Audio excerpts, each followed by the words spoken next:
Бонжорно! Мы с вами снова в Моравере, маленьком сардинском городке. Во время отпуска очень важно много ходить. Это ускоряет акклиматизацию, улучшает аппетит и улучшает здоровье. Как пешком от Моравера дойти до моря, вы уже видели. А сегодня мы пойдем в горы. Если пойти вверх от улицы Рио-Санта-Лючия, то вы дойдете до таблички Сукро-Кулео, маршрут номер 202. На тропе вас будут сопровождать метки, а сверху откроется шикарный вид на 3 городка – Мораверу, Сан-Вито и Вилапуцу. Пожалуйста, не забудьте удобную обувь и бутылочку воды. Поднимайтесь без спешки в своем ритме. Когда устанете, всегда лучше сделать привал и спуститься по этой же тропе.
Прогулку вдоль города по параллельным Виарома маленьким улицам можно сравнить с посещением ботанического сада и мини-зоопарка.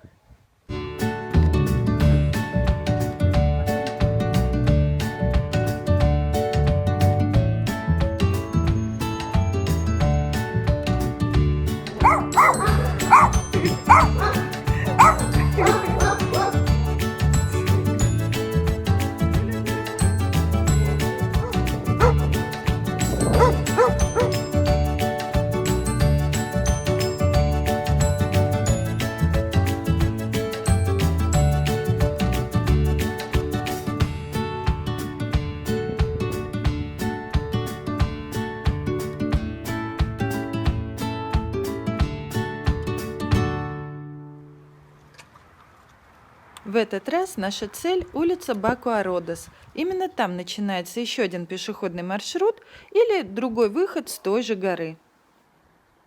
Полная протяженность маршрута на гору с подъемом и спуском в другом месте составляет 10 километров, но чтобы прогуляться, его достаточно сделать частями. В любом случае, эти маршруты подарят вам много новых эмоций, впечатлений и хорошее настроение.